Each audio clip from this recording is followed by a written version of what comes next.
Please have a seat. इससे पहले कि मैं मीडिया को ये मौका दूं कि कुछ सवाल जवाब कर सके, मेरे अंदर भी इतने सारे सवाल हैं जो कि यहाँ पर उठ रहे हैं। And basically you know I am a lover of movies जहाँ पर एक वुमन की जो एक्चुअल स्ट्रेंथ है वो दिखाई जाती है। सो आई थिंक ये आप लोगों ने मेरे लिए बहुत अच्छा किया है कि ये मूवी बनाई है। अगर मैं अकेले बैठ करके देखती तो शायद रो देती, इसलिए आपने स्टेज पे शायद मुझे खड़ा किया है कि नहीं रोना मत। मधुर जी, आपसे पूछना चाहूँगी, हर मूवी के साथ में आपने एक अलग टाइप के, जैसा मैं कह रही थी, पावर को अनरावल करने की कोशिश की है। बट देन व्हाई इंदु सरकार, एक पीरियड फिल्म क्यों किया आपने, ऐसा ड्रामा क्यों चुना आपने, व्हाई दिस? मुझे ऐसा लगा कि हमेशा एक होता है कि मैंने जितनी फिल्म बनाई बॉम्बे सेंट्रिक रही है और हमेशा ग्लैमर वर्ल्ड या ट्रैफिक सिग्नल या कॉर्पोरेट वर्ल्ड को दर्शाया है, या बॉलीवुड की हम बात करें तो मुझे लगा कि हमेशा एक पीरियड फिल्म का एक कॉन्सेप्ट था कि बनाना चाहिए। और 70s का मैं बड़ा फ़ैन हूँ, एक आर डी बर्मन हुए, किशोर दा हुए, लता दीदी हुए, उनके गाने हमेशा भी grown up on 70s thing. And me and my writer Anil, we were sitting and we were discussing क्या करना चाहिए क्या, and suddenly the idea popped out के इमरजेंसी बैकड्रॉप एक फिल्म बनाते हैं, अभी तक किसी ने बनाई नहीं, और ह्यूमन ड्रामा उसको देते हैं और इवेंट्स जो है वो थ्रू इवेंट्स पे बेसिकली इंस्पायर्ड है। और मुझे लगा कि 70s है, अच्छा रहेगा वो उस एरा को पकड़ना, दिल्ली खास करके, वो दिल्ली का पूरा बेस है पिक्चर का। तो और मुझे लगा ये कहानी बहुत इंपॉर्टेंट है बताना आज की तारीख की, आज की जनरेशन को, खास करके जो इमरजेंसी 1975 से लेकर 77 के दौरान 21 मंथ की जो इमरजेंसी थी, वो आज की जनरेशन इतनी अवेयर नहीं है। हालांकि पॉलिटिकली काफ़ी पिछले 5-6 साल से जब से सोशल मीडिया आया है तो हमने देखा कि पॉलिटिकली थोड़े से अवेयरनेस आ गई है, तो ये सही टाइम है पिक्चर बनाने का इमरजेंसी में। और ये कॉन्सेप्ट हम लोगों ने वर्कआउट किया इस पर, और संजय छेल साहब ने इतने अच्छे अच्छे डायलॉग लिखे और that's how things started and picture बनी। क्या बात है। We are waiting the release 28 जुलाई को है। Thank you so much. Kirti, आपसे जानना चाहेंगे कि आपका फर्स्ट फुल फ्लेजेड ये जो प्रोटैगनिस्ट का रोल है, और जैसा हम बात कर रहे थे इस फिल्म की जब हम थोड़ी तैयारी कर रहे थे, कि इट्स एन ऑथर बैक्ड, एकदम ऐसा जो आपको एक रोल दिया गया है, सब कुछ इसमें आपने एक्सपीरियंस किया है, एक स्ट्रॉन्ग कैरेक्टर, कॉन्फिडेंस के साथ में भरा हुआ, लेकिन एट द सेम टाइम आपको इसमें स्टैमर करते हुए, हकलाते हुए दिखाया गया है। It's a paradox, you know, मेरे हिसाब से कॉन्ट्रास्टिंग है। How did you manage this, दोनों चीज़ें एक साथ एक कैरेक्टर में? First of all, a very good afternoon to all of you. Thank you so much everyone for being a part of this. जहाँ तक आप पैराडॉक्स की बात कर रहे हैं, जो कॉन्फिडेंस की हम बात कर रहे हैं मेरे कैरेक्टर को लेकर फिल्म में, it is something that is not a part of her from the beginning. I mean, trailer है, so you only see glimpses of the whole character's journey in this. लेकिन जब आप फिल्म देखेंगे तो आपको exactly समझ में आएगा कि पैराडॉक्स नहीं है, एक फुल जर्नी है इंदु सरकार की from the time that she wasn't a very confident or powerful or strong woman. She always was probably, but she didn't know she was. So stammering की जहाँ तक बात है, of course it's a very important characteristic of Indu सरकार in the film, and मेरे ख्याल से वो सबसे मेरे लिए सबसे important characteristic भी था, क्योंकि मेरी सबसे ज़्यादा मेहनत स्टैमर को मैं उसको अच्छे से प्रेजेंट कर पाऊँ उसमें गई है। So yes, I think when you see the film, it will take you through the journey of Indu Sarkar, and you will very easily believe the growth that this character has in the film through what you see in the film. क्या बात है। We are waiting. Thank you so much.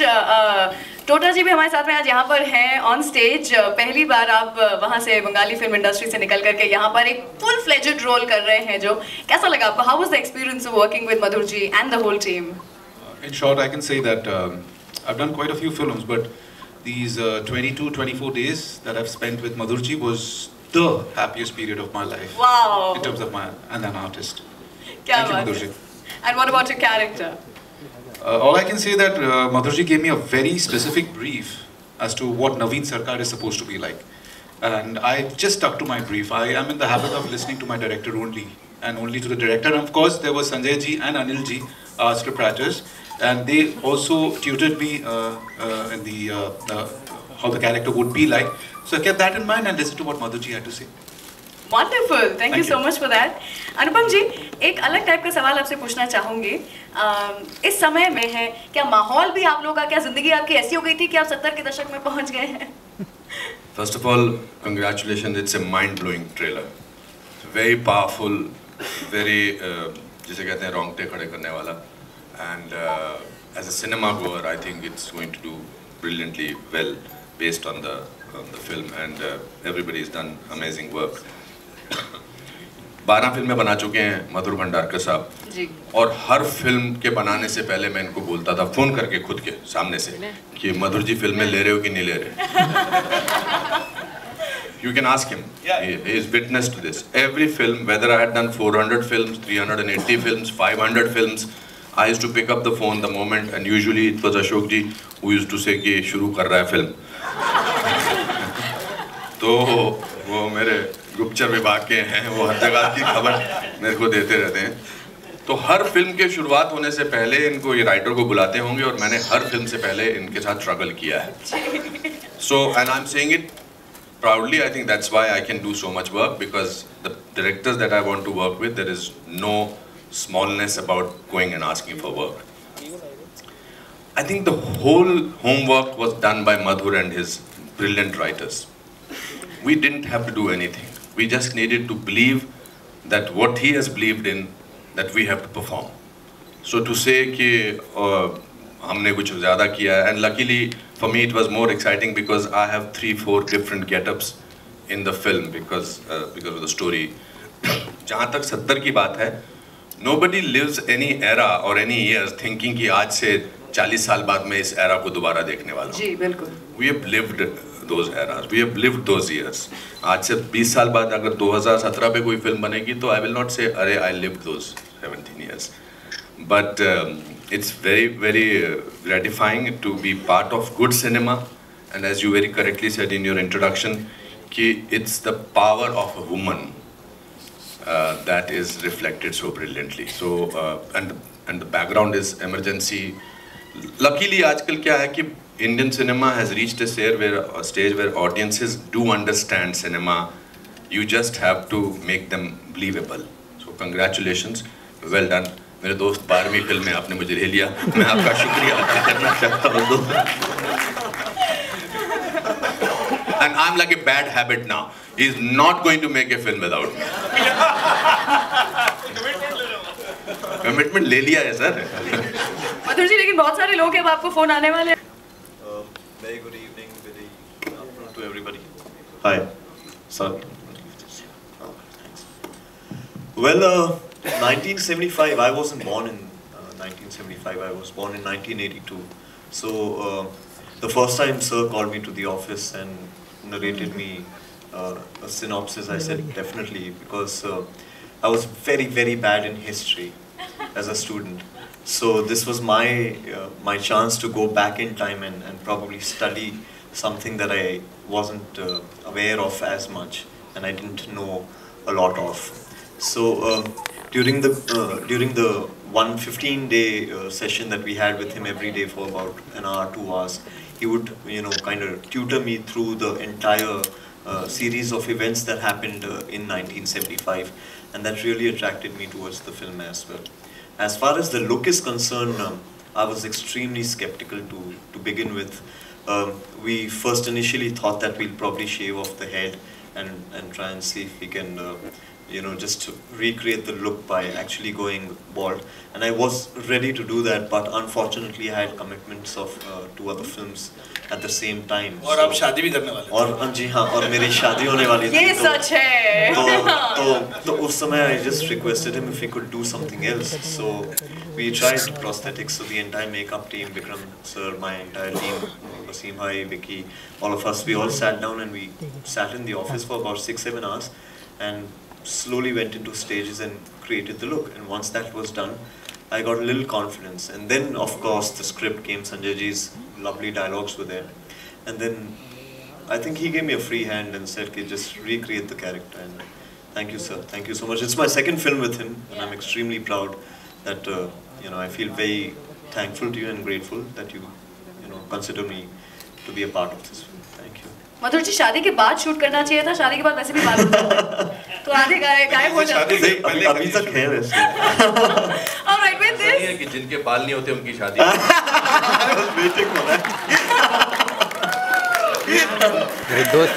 with this, अब मैं चुप रहूंगी। I would open the forum to media question and answers. So can we please roll a mic and किसी के भी पास सवाल हो तो mic यहाँ पर। What's the first question? यहाँ है। जैसे कि कुलदीप नैयर साहब की अनटोल्ड इमरजेंसी एक बुक है, कुमी कपूर जी की बुक है द इमरजेंसी, और शाह कमीशन पढ़ा, और काफ़ी स्मगलर्स ऑफ एक इमरजेंसी पे बुक है, काफ़ी चीज़ है। तो ऐसे रिसर्च किए थे। नेहरू सेंटर में मुझे बहुत हेल्प मिला। नेहरू सेंटर और आर्काइव्स है दिल्ली में, वहाँ पे मैं और अनिल पांडे जी वहाँ पे गए, बैठे कम से कम 2-3 महीना वहाँ पे, हमको काफ़ी मटेरियल मिला, और इसको थ्रू इवेंट्स पे रख के हमने इसको फिक्शन कैरेक्टर ऐड किया है। कीर्ति का जो कैरेक्टर है, टोटा जी का कैरेक्टर है, बाकी कई कैरेक्टर्स है पिक्चर में, कहीं से इंस्पिरेशन काफ़ी मिला उससे।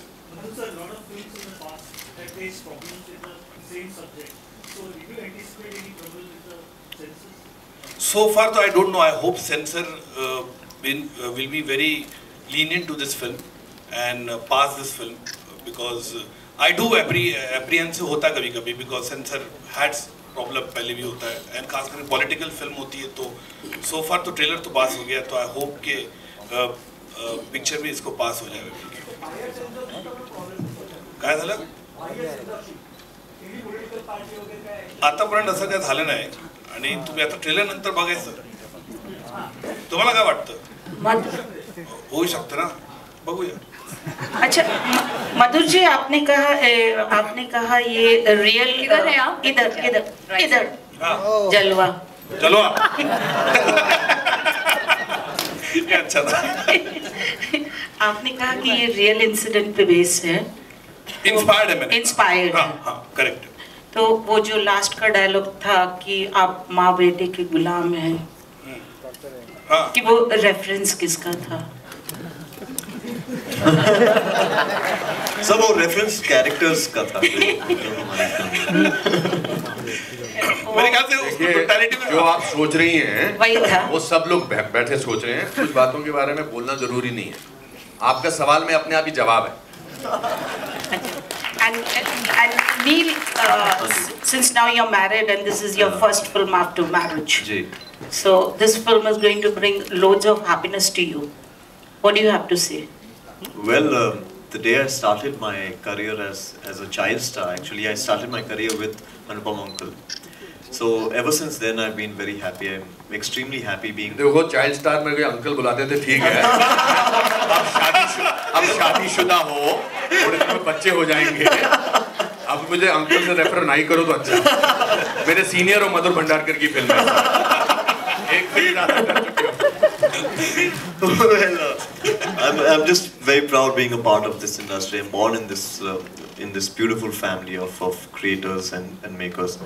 Well, after marriage, I'm just hoping that Rukmini is even more proud, and this definitely is a very challenging subject for me also. So I'm hoping that the audience appreciates it and appreciates our hard work. Thank you.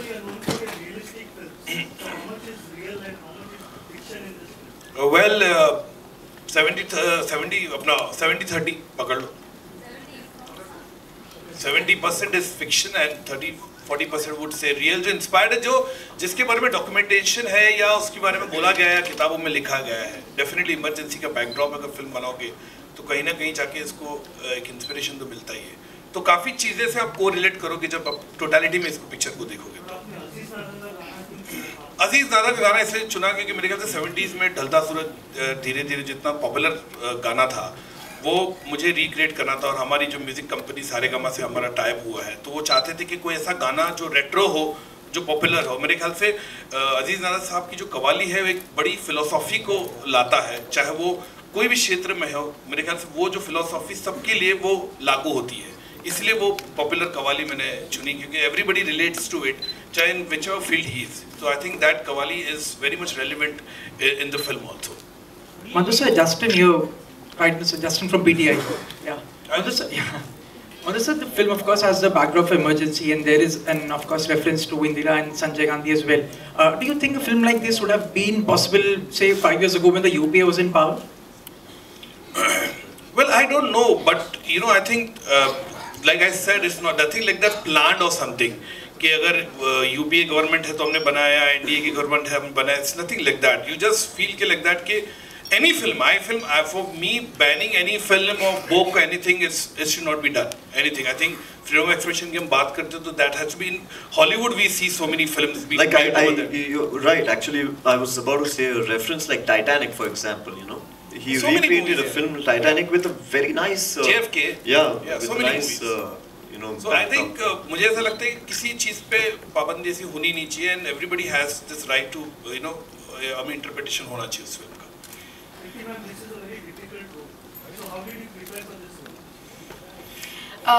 जैसा मैंने पहले कहा था कि इस film का जो इस कैरेक्टर का जो सबसे डिफ़िकल्ट पार्ट मुझे पर्सनली लगा was to get the stammering right. तो मेरी शुरुआत क्योंकि मैं उसी को लेके सबसे ज़्यादा नर्वस थी या परेशान थी, I started watching a lot of videos, stammering videos to begin with. जब मुझे थोड़ा बहुत understanding आने लगा, then I met up with a psychologist first to understand कि अगर एक बच्चा है in the film my character Indu loses her parents at a very early age.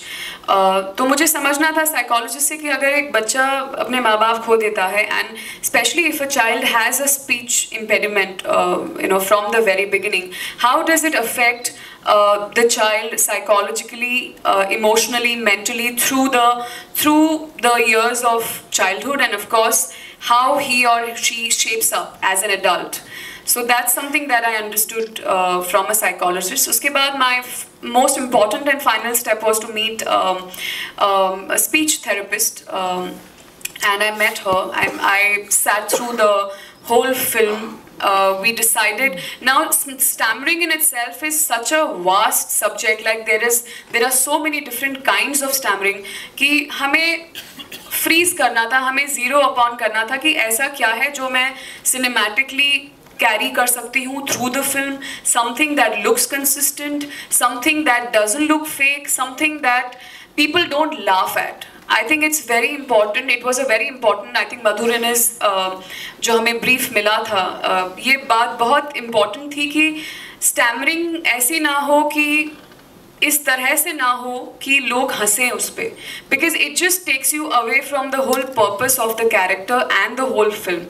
So ये सब चीज़ें figure out करने के लिए I met with the therapist, and I had a couple of sessions with her, and कर आके of course I was also practicing on my by myself. तो I think that's something that went into the stammering bit of it. उसके अलावा of course the research in terms of my character, in terms of my look, in terms of clothes, makeup was so strong from Madhur and his whole team कि उसमें मुझे ज़्यादा कुछ contribution नहीं देना पड़ा या नहीं add करना पड़ा. And I think approach, अगर मैं बताऊं कि मैंने कैसे किया इस character को, तो I think the process is very very similar to how I would probably how I went about it in Pink or any other film of mine. So the process of understanding the character, understanding the nuances, the graph was like I would have prepared for any character in today's times. So yeah, all of these things put together, I think it's turned out well. Hello, sir. Yeah, sir. This is Ravi. हाँ. अक्सर आपने heroines को फिल्मों में घायल होने के बाद भी अच्छी फिल्में दी हैं. हीरोइन घायल होने के बाद? हीरोइन फिल्म में करीना जी घायल हुई तो उसके बाद अच्छा उन्होंने आपने फिल्म बनाई. हाँ. तो कामयाब होने के लिए घायल होना चाहिए? नहीं, ऐसा बिल्कुल नहीं है. ऐसा बिल्कुल नहीं है. डिपेंड करता स्क्रिप्ट क्या है, वो किस तरह से उसका सब्जेक्ट है, उसके ऊपर डिपेंड करता ना. अनुपम सर, रवि सर, जानना चाहूँगा जैसे मधु जी ने बताया कि बहुत सारा पार्ट जो है फिल्म का, एक सब्सटैंशियल पार्ट जो है फिक्शनल है, तो जानना चाहूँगा अनुपम सर यह कि आपका कैरेक्टर जो है वो रियल है या फिक्शनल है, किस तरह का है? मैंने इतनी फिल्में की हैं कि अब मेरे को उस तरह के रिसर्च की ज़रूरत नहीं होती है। इन्होंने लाइनें दी, मुझे थोड़ी समझ में आई, बाकी इनका काम था। उससे मेरी एक्टिंग कुछ अलग नहीं हो जाने वाली थी कि पहले मुझे बताओ कि इसकी उम्र क्या है और इसके अंदर क्या जज्बात चल रहे हैं। Yes, that's what I said. The script was so complete and the characterization was so real. And मधुर की फिल्मों की खासियत ये है कि realistic performances के साथ साथ it looks larger than life the way he conceives the scenes. So I'm sure Nana ji's character is based loosely or inspired loosely on certain people at that time in 70s. Anupam sir, आपकी एक और film आ रही है accidental. I'm under contract not to talk about that. अच्छा, ironically not to talk about that. हाँ बोलिए। Good afternoon to all of you. एक second. Madhur, but it's not a silent film. अच्छा मधुर, ये जानना चाहूँगा, आपने जैसे बताया कि 70% फिक्शन है, सच्ची घटना पर आप फिल्म बनाते हैं और उसमें अगर बहुत सारी फिक्शनल चीजें आप ऐड करते हैं तो कहीं ना कहीं ये सवाल उठ सकता है कि यार ऐसा नहीं हुआ था या वैसा नहीं हुआ। तो इस तरह की कोई अप्रीहेंशन है कि लोग बहुत सारे सवाल उठा सकते हैं कि उस इरा में ये नहीं हुआ था, क्योंकि आपने ही कहा है कि 70% फिक्शनल है। देखिए, वो ह्यूमन स्टोरी जो है कीर्ति की जो है वो फिक्शनल है, लेकिन जो इवेंट्स हुए हैं उस दौरान 1975 और 77 के बीच में, इमरजेंसी को लेकर आप विकिपीडिया में भी देखोगे तो उसमें काफ़ी चीज़ें हैं वो इंक्लूड की है, तो वो हकीकत है, वो आप डिनाई नहीं कर सकते। क्या आप इमरजेंसी डिनाई कर सकते हो?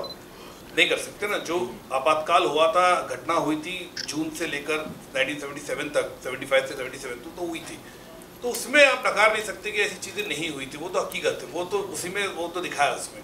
तो मुझे नहीं लगता, अगर I think announce also officially announce and it is in papers, it is documented. Shah commission है, जैसे मैंने कहा, कई ऐसी चीज़ें हैं, दस्तावेज है जिसके अंदर वो उनका चीज़ों का दिखाया है कि क्या है। अच्छा, एक और सवाल इससे जुड़ा हुआ कि सेंटर में इस वक्त राइट विंग की सरकार है और आप एक फिल्म बना रहे हैं जो कांग्रेस के ज़माने की है, जो कांग्रेस जब रूल किया करती थी, तो कहीं ना कहीं आपको ये आशंका नहीं है कि लोग ऐसा सोचेंगे कि एक डेलिब्रेट अटेम्प्ट है, कुछ पोर्ट्रे करना चाहते, कुछ इंटेंशनल है, तो उस तरह की जो रूमर्स या जो बातें आएंगी तो उससे कैसे टैकल करेंगे आप? और मैं आपको उसका जवाब देता हूँ। पहली बात तो मुझे नहीं लगता कि अगर इस तरह से मुझे करना होता तो मैं 2019 से पहले 2 महीने पहले रिलीज करता पिक्चर को, इलेक्शन से पहले। अगर इस तरह से मुझे लगता है, या 5 स्टेट की जो इलेक्शन अभी हो गए उससे पहले वो लाता ना पिक्चर। अभी तो मेरे ख्याल से कोई स्टेट में इलेक्शन भी नहीं है, तो 28 जुलाई से पहले तो कोई इलेक्शन नहीं लगता मुझे कोई स्टेट में है। तो जहाँ तक मुझे है कि ये बहुत न्यूट्रल पॉइंट ऑफ व्यू है। मुझे नहीं लगता कि ये सरकार, कोई भी सरकार हो, मैंने बोला किसी फिल्म, मेरी कंटेम्प्रेरी की फिल्म में हो, कोई भी हो, अगर इस तरह का बैन होता है या इस तरह से, जैसे ब्लैक फ्राइडे हुआ था बैन, तो मुझे अच्छा नहीं लगा था कि फिल्म मेकर का इंटरप्रिटेशन है, या उड़ता पंजाब हाल ही में। Since you spoke about Black Friday, I was the censor chief who passed it without any cuts, because Anurag Kashyap had come to me and I said this film should be passed, and this is officially I'm announcing it. I was the one personally who saw the film and that said, Anurag Kashyap, you can ask him that this is the film should be passed without any cuts. So there are, and also I think people don't put money. Bharat bhai ने बहुत फिल्में बनाई हैं. They don't look at it from a political point of view. They go by the story, and then authentically, if it works. I think in cinema hall, if I may allow, in cinema hall, nobody goes to watch a film as a left winger or a right winger, or this religion, that religion. They go to the audience, and if it emotionally connects with you, the film, then whatever it is, it works. It works. And if it does not work, then it does not work. Then you can attribute to various reasons. And also, freedom of expression दो ना इसको यार, कोई भी film बनाने का। बिल्कुल बिल्कुल। Sir, my question is for all of you. How excited you are about India-Pakistan cricket final match? And how do you plan to watch the match? I feel like answering this questions by saying Bharat Mata Ki Jai. Yes. And what about you, ma'am? I am not really into cricket. The only time I watch a cricket match is World Cup when it's India-Pakistan. But honestly, right now I'm more in tune with Hindu Sarkar than what's happening in the cricket So इनका तो ये हाल है कि अगर एक भूखे से पूछो 2 और 2 कितने, वो कहता 4 रोटियां। तो next question, Madhur sir, what about you? How do you plan to watch the match and how excited you are? He only plans to watch the film, nothing else for the next 1 month. अरे अभी इसको कहीं और बंद ले जाओ यार, हिंदू सरकार बड़ी मेहनत करके बनाई है इन्होंने। हाँ यार, मतलब क्रिकेट के लिए आपने इन्होंने कितना अच्छा काम किया। And like to say thanks to Anu Malik sir, जितने इतना कमाल का म्यूजिक दिया है, नितिन चंद्रकांत देसाई जी। These are the heroes really. The heroes and मेरे ख्याल से नितिन देसाई के जो सेट हम लोगों को जो आपने क्रिएट करके दिया जो दिल्ली है, thank you so much. Come on guys. And Anu Malik साहब जिन्होंने इतना कमाल का म्यूजिक दिया, thank you so much for the retro. And Bharat भाई शाह जिनकी वजह से ये पिक्चर यहाँ पे, thank you, thank you. And all the technicians, Shyam ji, Anil Pandey, Amrita Sarkar, Sanjay छैल, मैं नाम बोलते जा रहा हूँ, इतने लोग हैं। श्याम कौशल जी, आपने इतना अच्छा एक्शन कराया, everything super, thank you so much. Sir मैं चाहूंगी फोटो ऑप के लिए आप क्यों ना बुलाएं सब। हेलो एक सवाल प्लीज अनुपम जी, मधुर जी, एक सवाल। सबसे पहले मैं आपको बुलाना चाहूंगी स्टेज पर the producer of the film Indu सरकार, भरत शाह ऑन स्टेज। जोरदार तालियां हो जाए फॉर भरत शाह।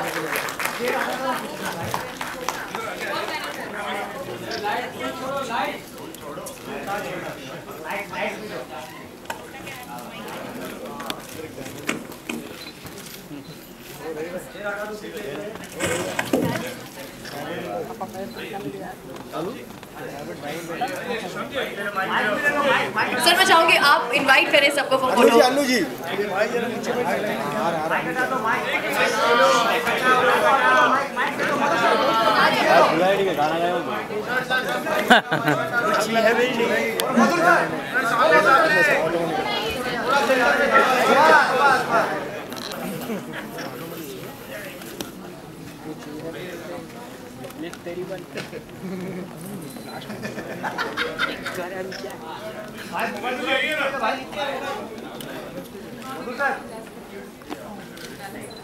समोर बघा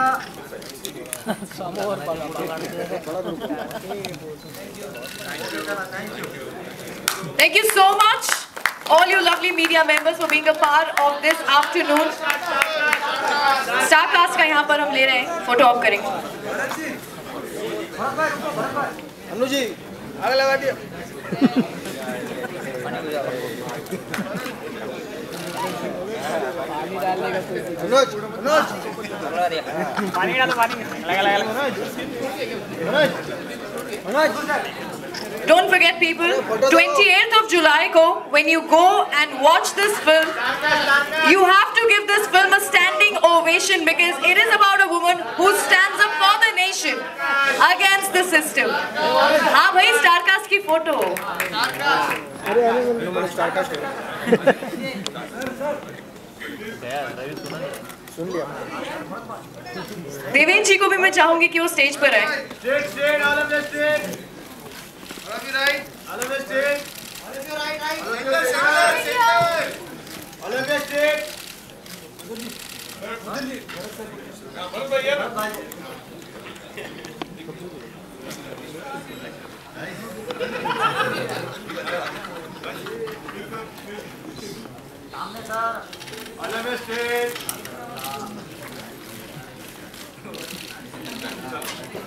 Thank you so much. Don't forget 28th